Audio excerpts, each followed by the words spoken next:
January 16th, Genesis chapter 32nd, verse 13th, until chapter 34th, verse 31st.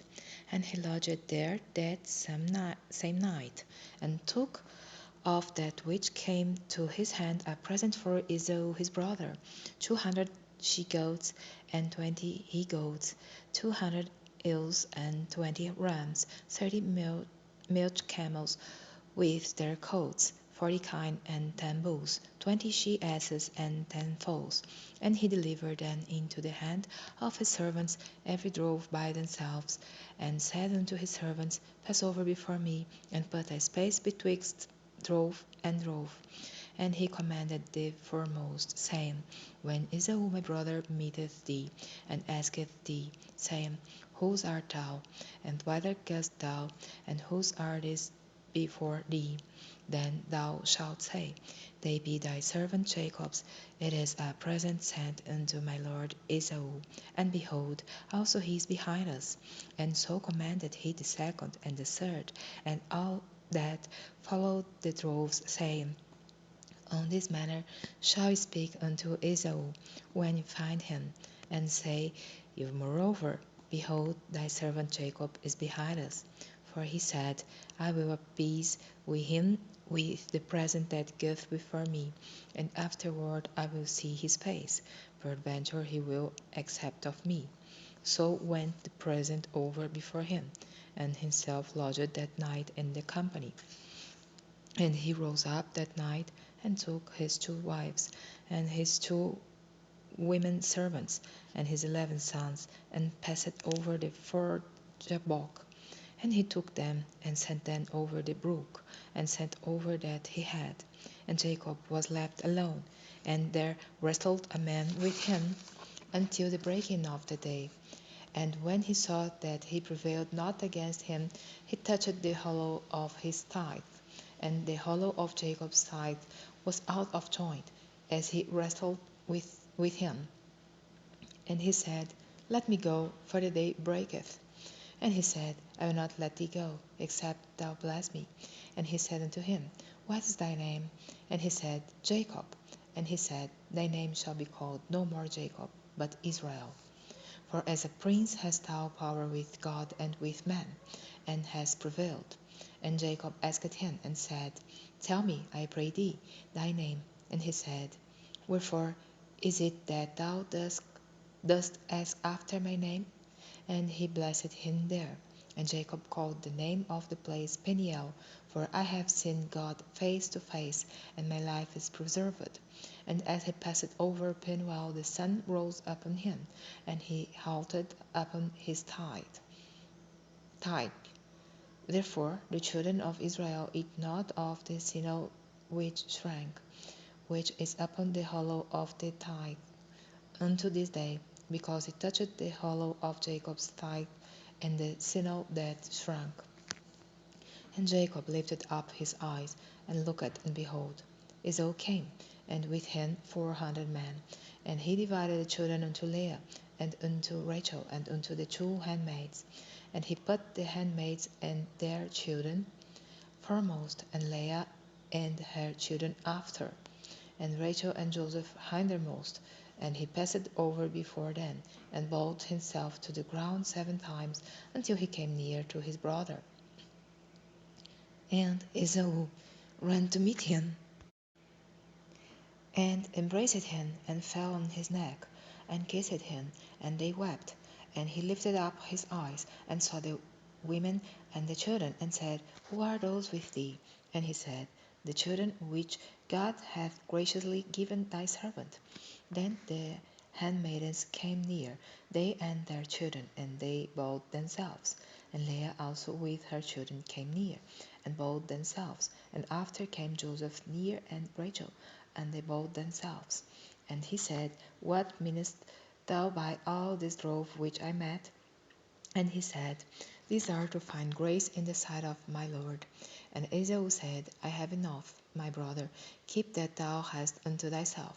And Jacob said, Nay, I pray thee, if now I have found grace in thy sight, then receive my present at my hand. For therefore I have seen thy face, as though I had seen the face of God, and thou wast pleased with me.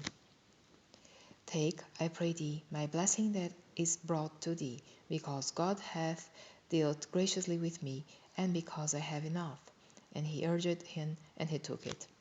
And he said, Let us take our journey, and let us go, and I will go before thee. And he said unto him, My Lord knoweth that the children are tender, and the flocks and herds which with young are with me. And if men should overdrive them one day, all the flock will die. Let my Lord, I pray thee, pass over before his servant, and I will lead on softly, according as the cattle that get before me and the children be able to endure, until I come unto my Lord unto Seir. And Esau said, Let me now live with thee some of the folk that are with me. And he said, What needeth it? Let me find grace in the sight of my Lord. So Esau returned that day on his way unto Seir, and Jacob journeyed to Succoth, and built him a house, and made booths for his cattle. Therefore the name of the place is called Succoth. And Jacob came to Salan, a city of Shechem, which is in the land of Canaan, when he came from Padanaram, and pitched his tent before the city. And he bought a parcel of a field, where he had spread his tent, at the hand of the children of Hamor, Shechem's father, for 100 pieces of money. And he erected there an altar, and called it El Elon Oishael. And Dinah, the daughter of Leah, which she bare unto Jacob, went out to see the daughters of the land. And when Shechem the son of Hamor the Hivite, prince of the country, saw her, he took her, and lay with her, and defiled her.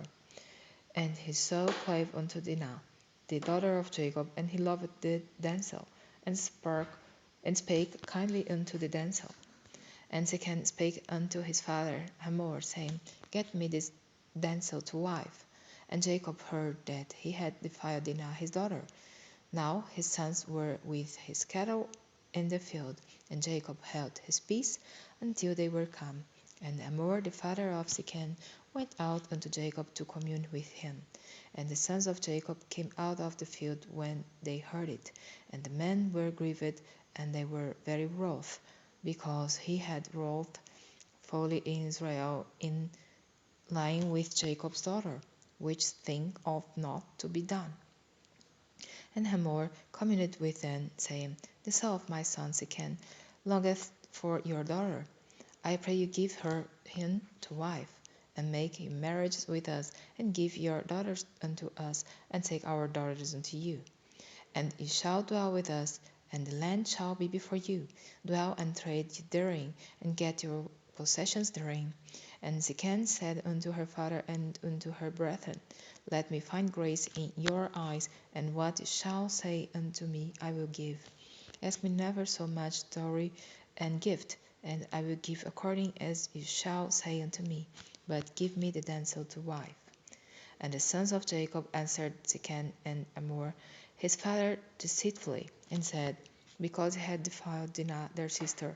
And they said unto them, We cannot do this thing, to give our sister to one that is uncircumcised, for that were a reproach unto us. But in this will we consent unto you, if you will be as we be, that every male of you be circumcised, then we will give our daughters unto you, and we will take your daughters to us, and we will dwell with you, and we will become a people. But if you will not hearken unto us to be circumcised, then we will take our daughter, and we will be gone. And their words pleased Hamor and Shechem, Hamor's son. And the young man deferred not to do the thing, because he had delight in Jacob's daughter, and he was more honorable than all the house of his father. And Hamor and Shechem his son came unto the gate of their city, and communed with the men of their city, saying, These men are peaceable with us, therefore let them dwell in the land and trade therein. For the land, behold, it is large enough for them. Let us take their daughters to us for wives, and let us give them our daughters. Only herein will the man consent unto us for to dwell with us, to be one people, if every male among us be circumcised, as they are circumcised. Shall not their cattle and their substance and every beast of theirs be ours? Only let us consent unto them, and they will dwell with us. And unto Hamor and unto Shechem his son hearkened all that went out of the gate of his city, and every male was circumcised, all that went out of the gate of his city. And it came to pass on the third day, when they were sore, that two of the sons of Jacob, Simeon and Levi, Dinah's brethren, took each man his sword, and came upon the city boldly, and slew all the males. And they slew Hamor and Shechem his son with the edge of the sword, and took Dinah out of Shechem's house, and went out. The sons of Jacob came upon the slain, and spoiled the city, because they had defiled their sister. They took their sheep, and their oxen, and their asses, and that which was in the city, and that which was in the field, and all their wealth, and all their little ones, and their wives took they captive, and spoiled even all that was in the house. And Jacob said to Simeon and Levi, You have troubled me to make me to stink among the inhabitants of the land, among the Canaanites and the Perizzites, and I will being few, and I being few in number, they shall gather themselves together against me, and slay me, and I shall be destroyed, I and my house. And they said, Should he deal with our sister as with a harlot?